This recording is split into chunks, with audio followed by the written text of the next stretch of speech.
Good morning. My name's Thad Lanthrop. I'm the executive pastor here at CIV, and I'm glad you could be with us as we are continuing on in our Design to Team message series. Now, when we hear the word team, we think of a lot of different things. We might think about a work team that you've been on in the past or you're on now. Maybe you think about your family and how your family works together as a team, or maybe a school project team comes to mind as you think about that. Or you might even think about teams here at church. Maybe you've served in the Kids Zone before or now, or on a greeting team, or with the band, or whatever it is. We have a lot of different things that come up when we hear the word team. But let's be honest, most of us jump to sports. The NFL is getting going. I've noticed on Sundays we've got a lot more NFL gear that is showing up here at church as people get excited to support their team. But here's the deal. For me, baseball teams are the thing that pops into my mind when I think of the word team. I played a lot of baseball growing up, and there were certain baseball teams that I really wanted to be on. Like my freshman year in high school, I was on the freshman baseball team, but the team that I really wanted to be on in the future was the varsity team. And the varsity team had these sweet gold jerseys. Our school colors were purple and gold, and they had these gold jerseys that were just, I thought they were the coolest thing. And I looked up my high school, and apparently I am at the age where things start to come back in style because the gold jerseys are back. They retired them, but they are back. Here's a picture of those gold jerseys. These jerseys were bright. When we would go to play at another school, we would get heckled by the fans. People would say, "Hey, there's the Lakers. Oh, look, it's Kobe," because somebody had Kobe's number on their jersey. And we didn't care that we were getting heckled because we were a team. We were there to work together as a team to try to win that game. Those jerseys represented a lot of hard work to get on to that team. And that's the thing with sports. We know someone is a part of a team because of the jersey that they wear. And when they become a part of that team, the behavior that they display on and off the field, it represents that team that they are on. Like in high school, if somebody got in trouble in class, it would eventually make its way to my baseball coach, and then that person and maybe the whole team would get in trouble for that, and we'd be punished because there was a certain way to act on our baseball team. There was a certain way to not act when you're on the baseball team. These were standards that were set for our baseball team, but God has standards for his team as well.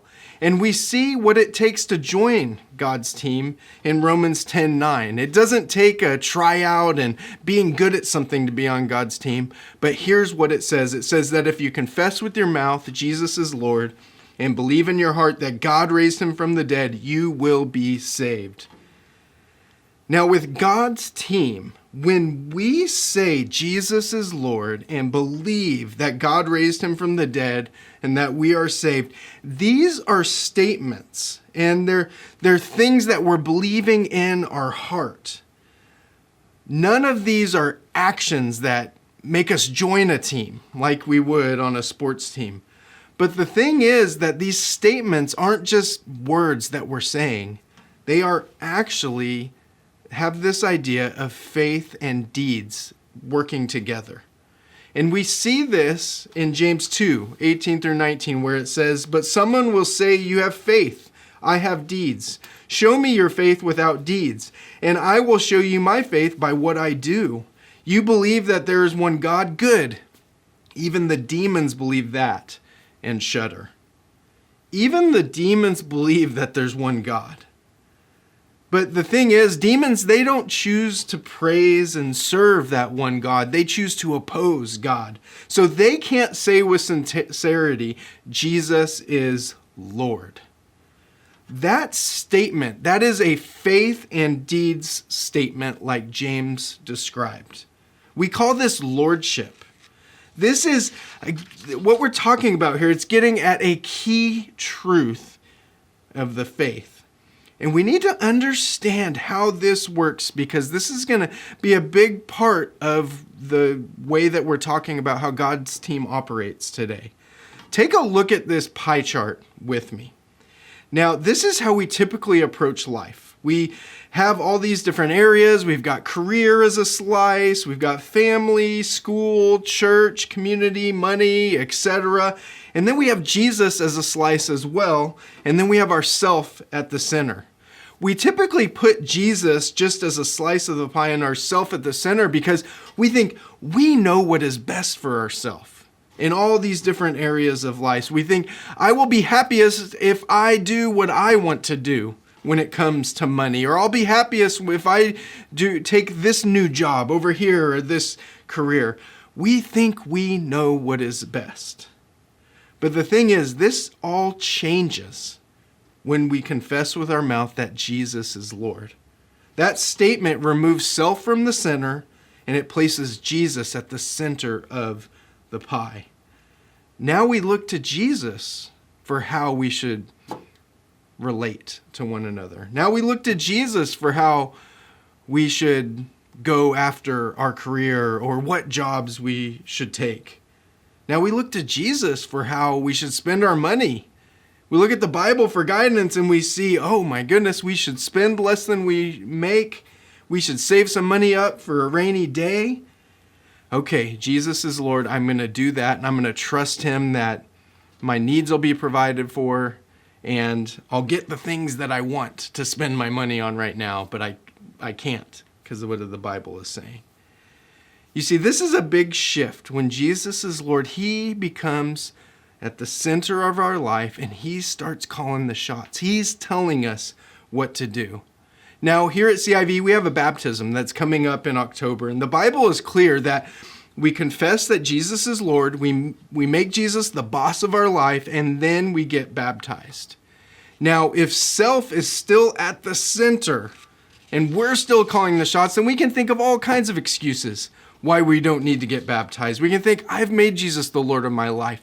I know, and God knows I don't need to get baptized. We can think, it's too embarrassing. I'm too old to get baptized at this point in my life. We can think of all these excuses. But the thing is, getting baptized is one of the first tests that we get in the faith.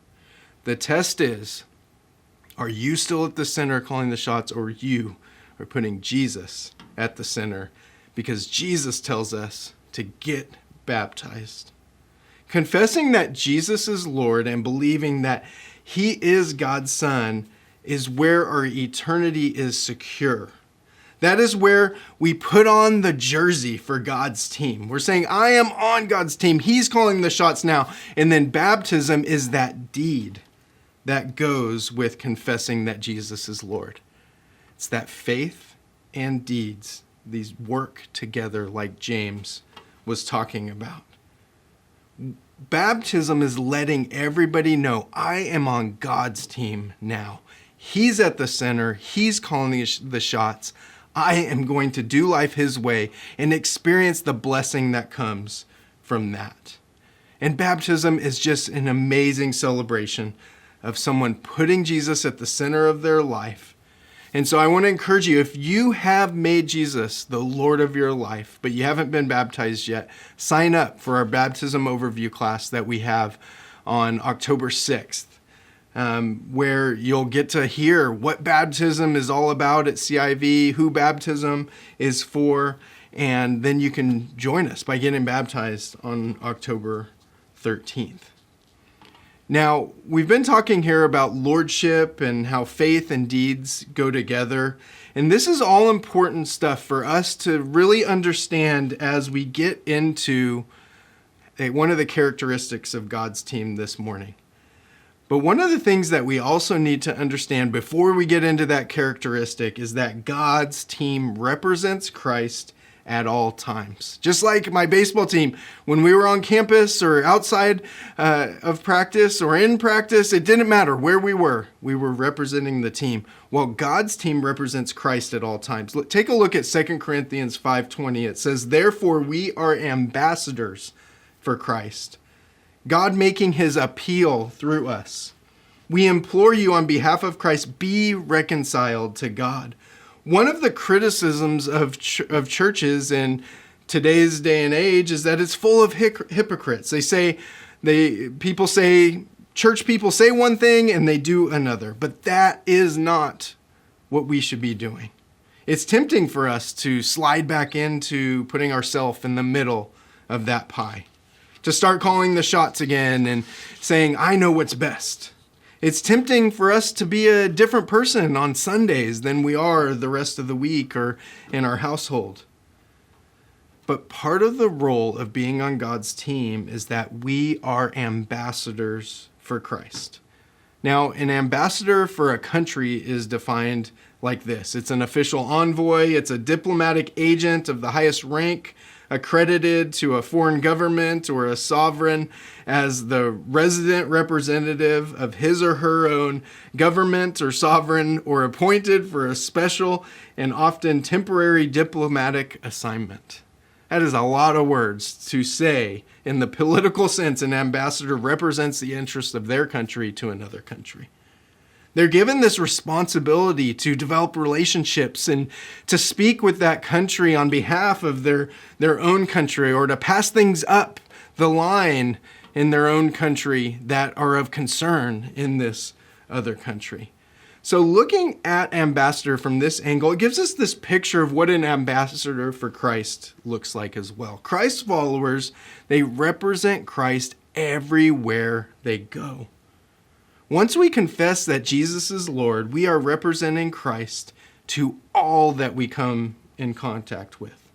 All day, every day, we're representing Christ. At home, at the store, at work, at school, even when we drive. And that's a hard one to swallow sometimes. And the goal is, in how we are representing Christ, is that we act in line with God's ways so that we can make this appeal to them, or so that God can make this appeal to them through us, so that they want to become a part of God's team too. Jesus put it this way in Matthew 5:16. It says, in the same way, let your light shine before others so that they may see your good works and give glory to your Father who is in heaven. God sends his ambassadors into the world to be a light to this world. Now, this does not mean that we're perfect, but it does mean that we consistently are doing life God's way. And when we mess up, we ask forgiveness, we clean up. And then we get back to doing life God's way so that they can see there's this difference that happens when you make Jesus your Lord.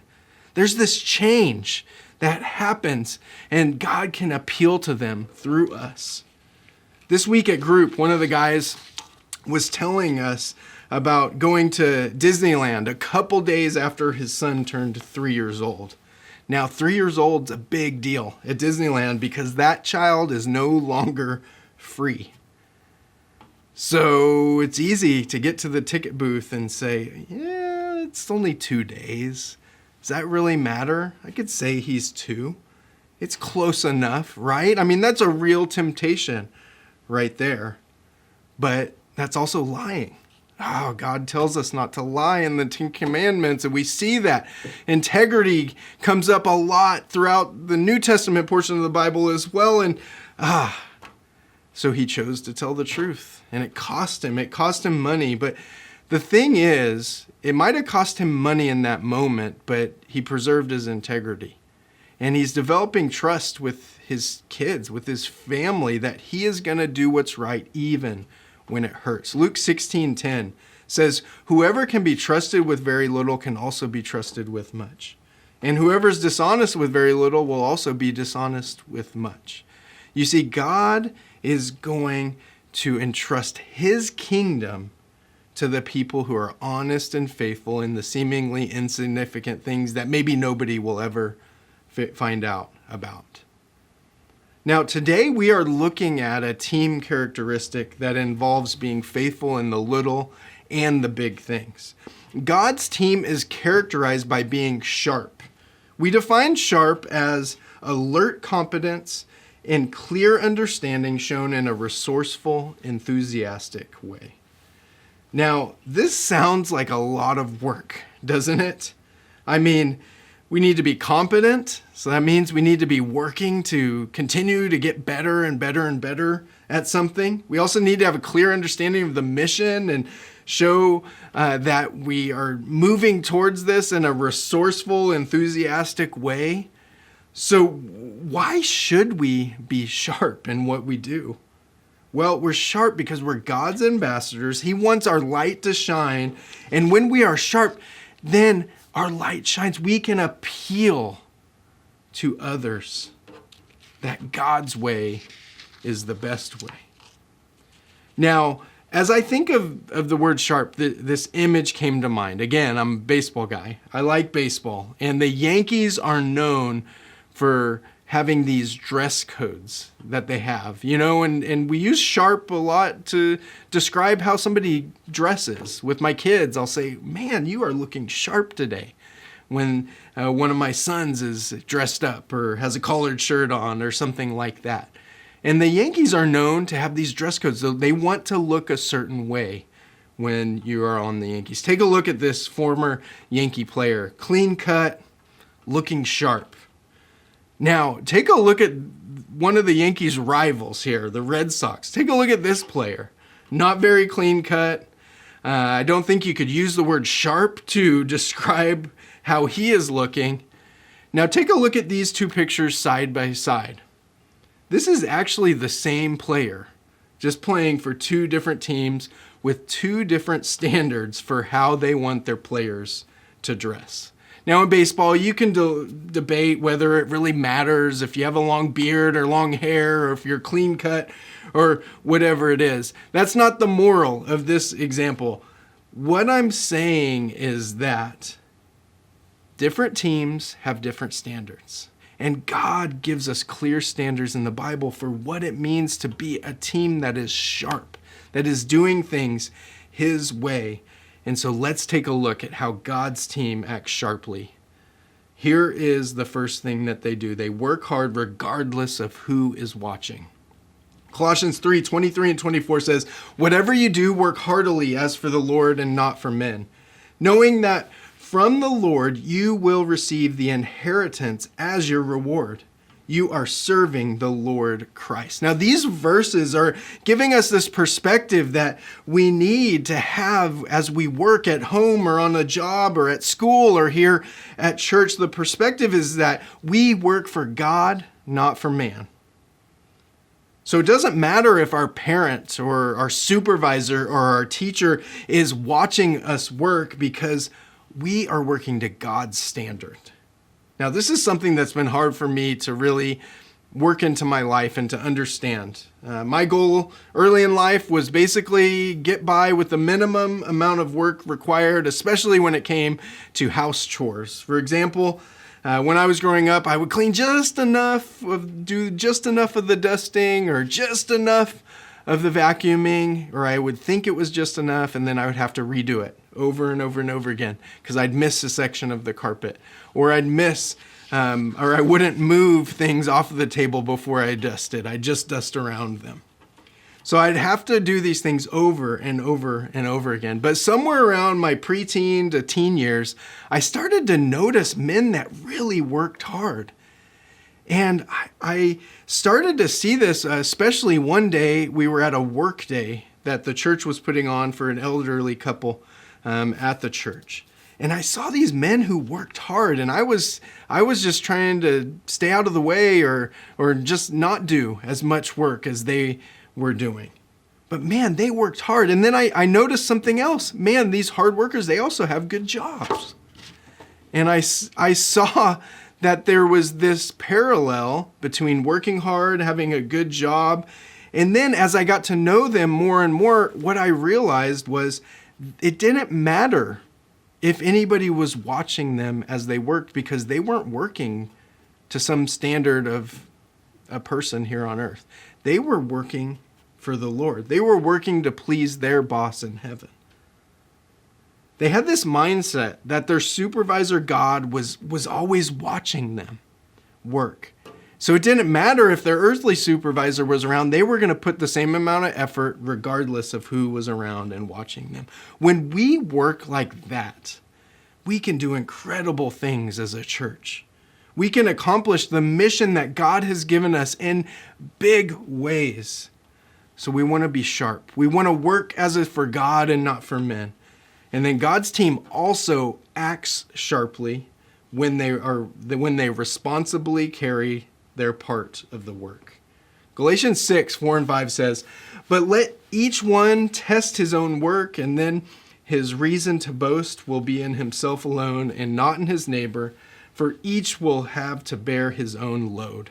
How many of you have heard that we are to bear one another's burdens, right? I mean, that is very popular for Christians and churches to say, and it's true. I mean, actually, 2 verses before this, in Galatians 6:2, it says, bear one another's burdens, but it's also true that we have a responsibility to carry our own burdens and responsibilities as well. So it's right for us to carry our part of the workload when it comes to being here at church or elsewhere in life. In all areas of life, we need to take our responsibilities seriously. And the church and God's people will come along to help us when it's more of a burden than we can carry. But right now, at this moment, I need to do what I can for my responsibilities and what I can take care of. So this is really a characteristic here of people here at CIV. We have these photo spots that we do at events. Here's a picture of my family from Easter. And these are great because it allows us to get some family pictures. But here's the deal. It's also a lot of work to put these photo spots together. And I get a lot of requests to enter the building at odd hours when the people who are responsible for these photo spots, when it's getting close to the event, because they've got things to drop off. They've got decorations to make for these events. They've got to set up these props. They've got all these things to do because they want to do it in a sharp way. They want to do their part of the event. They take that seriously. They are responsible for that, and they put in the work that's needed to do it. It's great to be on a team who is working not for their earthly supervisor, but for their heavenly supervisor. And it's great to be on a team where you can count on the people, and that's what sharp teams do. There's also more ways that we can act sharply, and one of them is we produce work that is surprising and delightful. Not surprising in a bad way, surprising in a good way. Being sharp is not just about working hard, but it's also about doing work in a way that brings surprise and delight to people. God is our example for this. Take a look at Psalm 126. It says, "When the Lord restored the fortunes of Zion, we were like those who dream." Now, this is talking about God's people. They were captives in a foreign land, and God freed them from that and brought them back into their land, and it was like a dream. Take a look at what they say. "Then our mouth was filled with laughter and our tongue with shouts of joy, and they said among the nations, 'The Lord has done great things for them.'" The Lord has done great things for us. We are glad. God operates in ways that bring surprise and delight to us. Here in Southern California, I get surprised and delighted by things that God has done when the smog clears and you get these pictures of the mountains. Take a look at this one. What a delight in what God has done and just the beauty that we can see at times of what he has done. God is our model for bringing surprise and delight to his people. We see this also in Proverbs 8, where wisdom is personified and wisdom is talking. And take a look at how it says God operates. "When he established the heavens, I was there.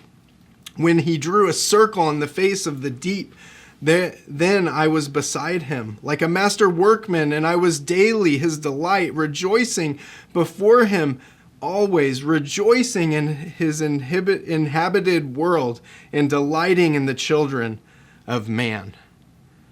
So how do we do this in our lives?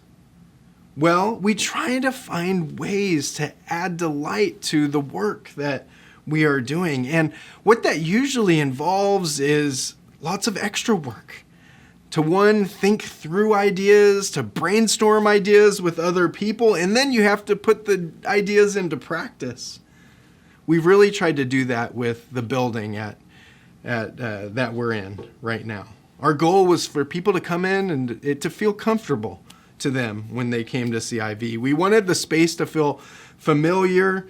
We also wanted the kids side to be fun for the kids. And one of the things that we wanted to do was to add delight on the floor. Here's a picture of our kids zone space before we did anything on the floor. And then an architect gave us an idea for putting something on the floor, these dots that are a wayfinder. Here's a picture of the floor with those dots. It was a great idea, but it took a lot of work for Tanisha Garcia to come to the building to first figure out what material works for dots like that that's not going to get ripped up all the time. And then to come to the building, lay out the dots, and then applying those took a long time to get them in the right spots and stuck to the ground. But oh my goodness, what a delight that has been to the kids. Each week, I still go over there and I see kids hopping from dot to dot. They can follow them to their class or they just go wherever they want. They love those dots. It's added a surprise and a delight to them each week. It took a lot of extra work to do that, but that's part of how we act, and we're a team that is sharp in the way that we do things. Another way that God's people act in a sharp way is to do what is tasteful in their context. Take a look at Proverbs 11:22. This is a fun verse. Like a gold ring in a pig's snout is a beautiful woman without discretion.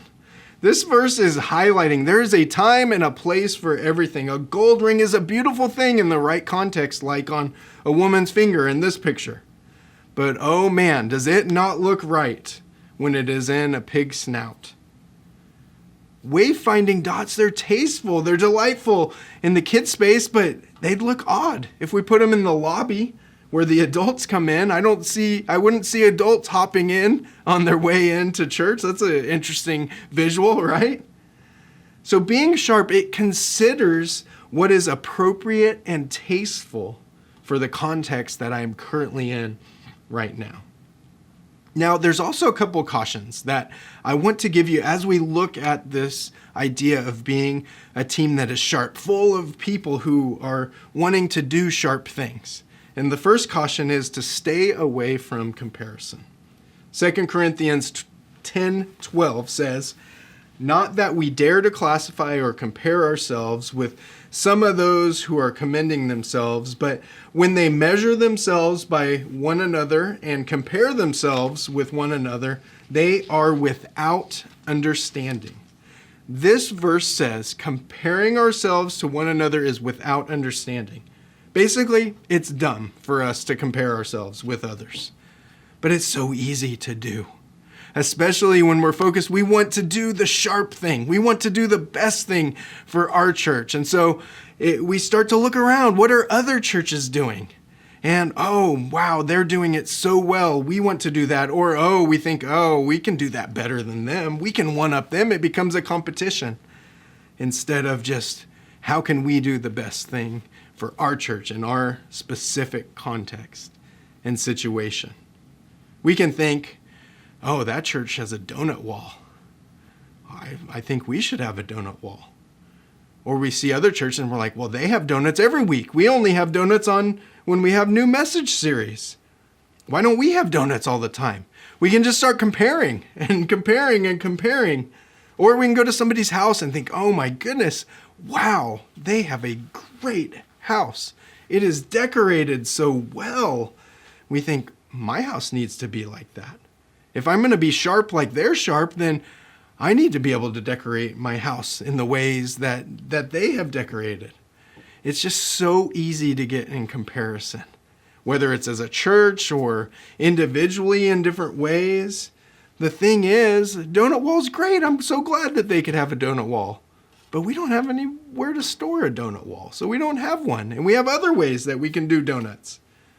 Or That's great that somebody else can decorate their house in the way that they have decorated their house, but can you afford to decorate like that?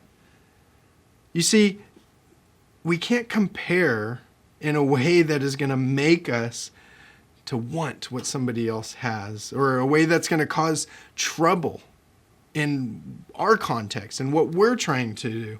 And that brings us to our second caution, which is going to help us to figure out how do we deal with that comparison. And the second caution is we don't make perfection the goal.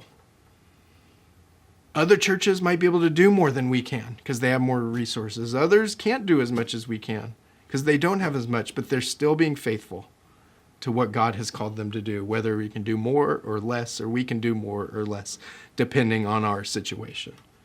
The biblical standard in the Bible is to be good stewards of what we have been entrusted with. 1 Peter 4:10 says, as each has received a gift, use it to serve one another as good stewards of God's varied grace. Ephesians 5:15 and 16 talks about stewarding our time. It says, look carefully then how you walk, not as unwise, but as wise, making the best use of time because the days are evil. We find other verses around the Bible about being good stewards with our money as well. Stewardship is the goal, not perfection. And this definition of excellence has really helped me to make stewardship the goal and not perfection. Look at how this excellence is defined here. It's doing the best we can with the resources we have. That is being a good steward. We look at the time, the money, the manpower that we have, and we do the best we can with the resources we have. Another way to say this is we're going to do it pretty good this time and a little better next time.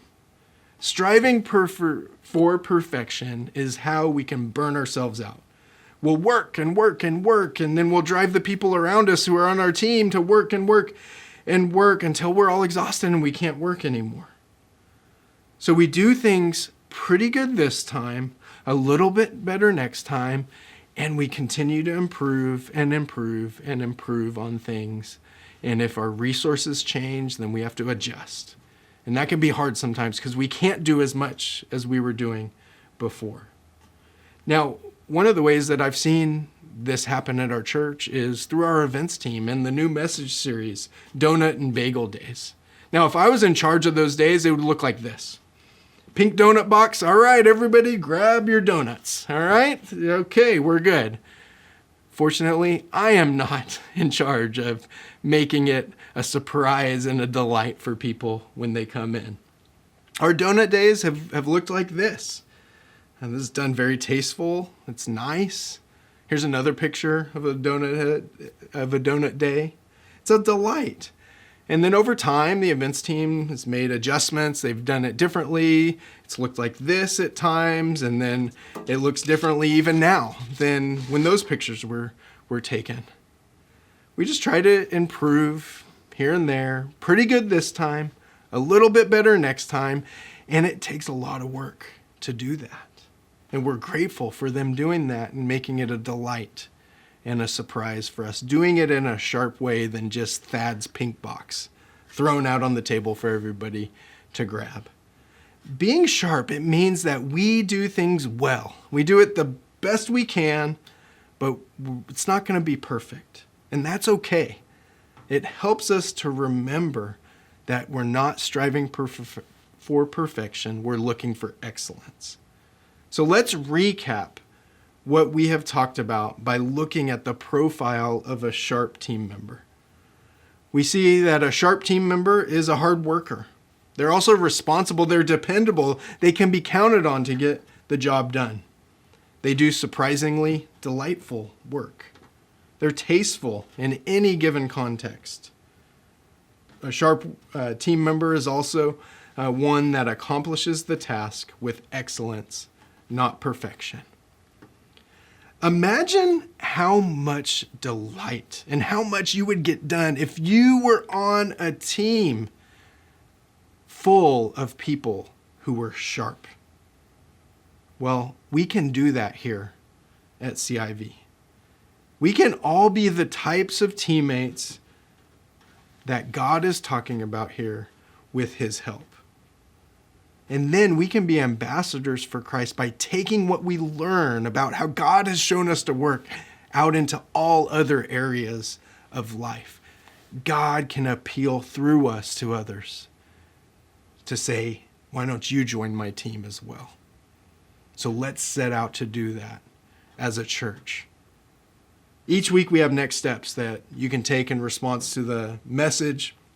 We want to take what we've learned and apply it to life. We want, like we've looked at today, we want to be Christ's ambassadors in all areas of life. We want to take what we've learned, apply it so that God can work through us to help others to come to know him as well. So here's some next steps you might want to take in response to the message today. The first is become God's ambassador by making Jesus my Lord and getting baptized. If you haven't yet been baptized, or if you haven't yet made Jesus your Lord, we invite you to do that today. And if you want to get baptized, sign up on Church Center so that we can get you ready for that October 13th baptism. Another next step is I'm going to reject comparison and focus on faithfulness with blank this week. There's just an area yeah, I just compare too much in that area. I need to reject that, write it down, and set out to not give in to comparison this week. Set out to be faithful, to do excellence, do the best you can with the resources you have in that area this week. And then the last next step is to spend some time reflecting on the profile of a Sharp team member and how you can apply that to your areas of responsibility at work, at home, or in school. God wants us to be a Sharp team. He wants us to do things in a sharp way so that he can show that his way is the way where things are done with excellence. It can appeal to people where they're at. They can come to church and feel comfortable and feel welcomed. They can experience God through his people as they are his ambassadors. Let's ask for God's help to do that. Would you pray with me? God, we want to be your ambassador. We want to take what you show us in the Bible and live it out so that people see, I want to be on God's team too. I want to put on that jersey and be known as Christ's. Lord, help us to take what we've heard today, to put it into practice so that others can see what it looks like to be a Christ follower and want that as well. We ask that you'd help us to do that, Lord. In Jesus' name, amen.